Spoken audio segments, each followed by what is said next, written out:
here in Eaton Canyon.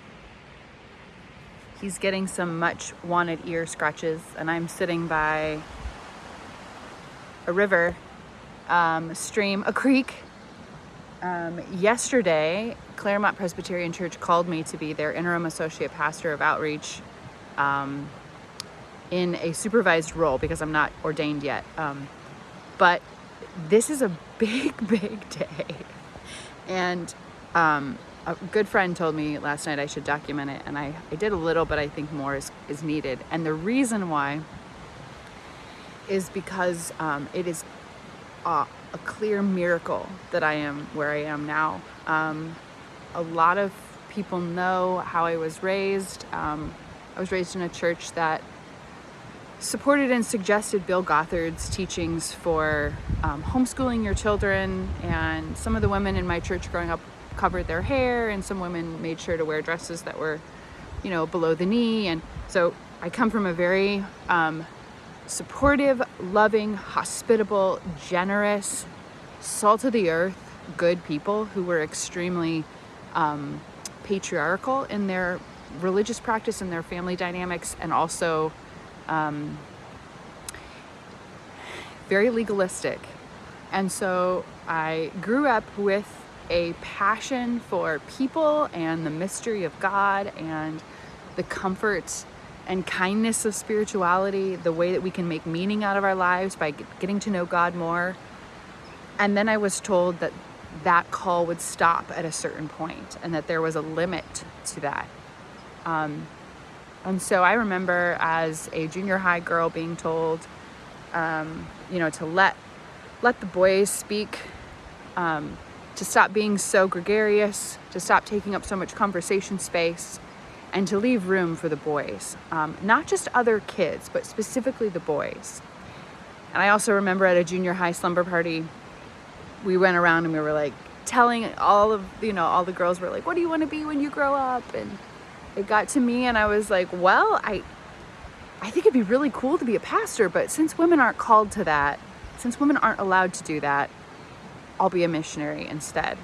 And I pursued that in a bivocational way. One of the blessings of the church I was raised in as a child is that the whole idea of bivocational ministry and tent making while you do ministry was very normalized. And so most of the leaders around me worked full-time jobs as well as did full-time mission work.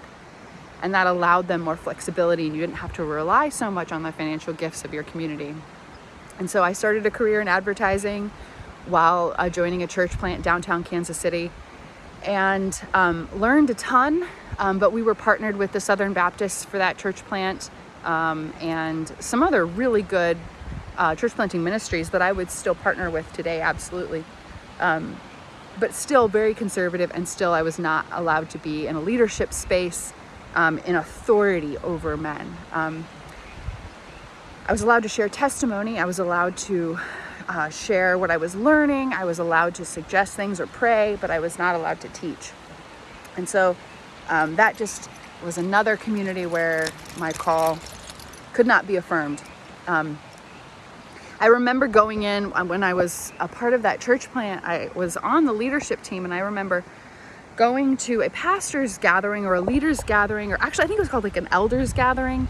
I was the only woman in the whole room, and I remember walking in and getting a look of absolute horror and disdain from a couple of the men in that room, and others just ignored me. And then I remember trying to give my childhood pastors a hug at that meeting because they were there too, and I remember it just feeling very awkward. And these were men who had been, in a father figure position for me, and who had meant a lot to me, and I had a great deal of respect for. But as soon as I was a grown woman and the Spirit was calling me into leadership, it was a tricky dynamic for them.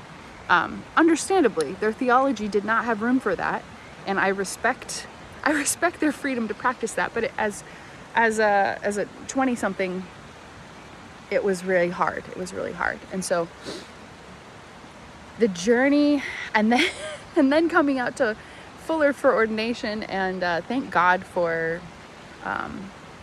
Jesse Marcus, a pastor in Kansas City, who really modeled for me what it could look like, and asked me through her own just storytelling to consider answering the call that the Spirit had put on me. And I moved out to Pasadena. I rented out my house to some friends. Thank you to everyone who stayed in my house and allowed me to continue paying my mortgage for a little while. It was such a gift.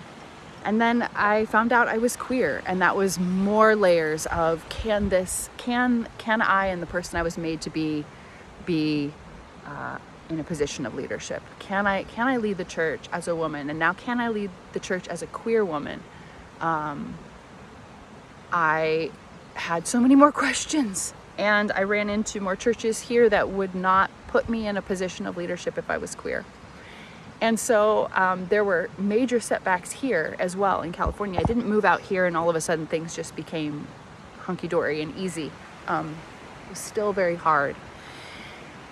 And then I got fired from Fuller for being queer and being ordained and not being willing to sign a document that would degrade the children of God who were made in the image of God, as gorgeous queer siblings of mine. And knowing I was going to get ordained soon, I couldn't sign that document. And so another religious environment excluded me for who I was, even though I have been called by God to do this. And so to say I have been in a season of discernment is an understatement. My life has been a season of discernment.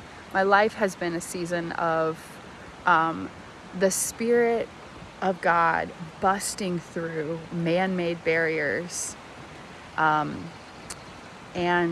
the resilience that I think I have developed in this struggle will be a gift to me for the rest of my life and for the communities that I want to be a part of. And I want to put a mark in the ground. I want to put a signpost here in time and remember the struggle and the beauty of the formation in that struggle and the gift. And so I'm doing that now with this video. So thank you if you are someone who cheered me on and affirmed me. Thank you if you are someone who gave me a chance. Thank you if you are someone who has put me in the pulpit and trusted me. Your trust in me, your affirmation in me was words from God. They were. So I go forth now doing something that if I had been born a boy, I would have been called into at the age of 15 to 16 to start preaching at youth group. And I'm going to be 39 this July.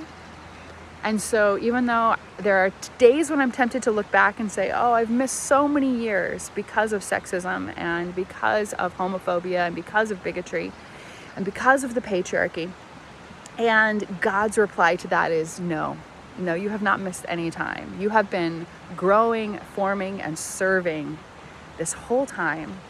And you will be a gift that could not have existed without that season of formation and those seasons of struggle. So I'm saying this to myself as much as anyone who is listening, but thank you for bearing witness.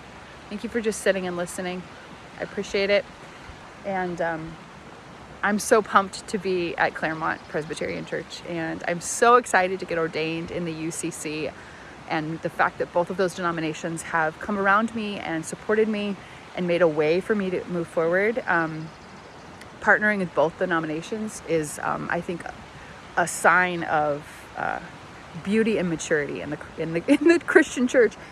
And when I see that, you have to call it out, because the church right now looks a little the loudest members of the Christian church, which is the fundamentalist evangelicals.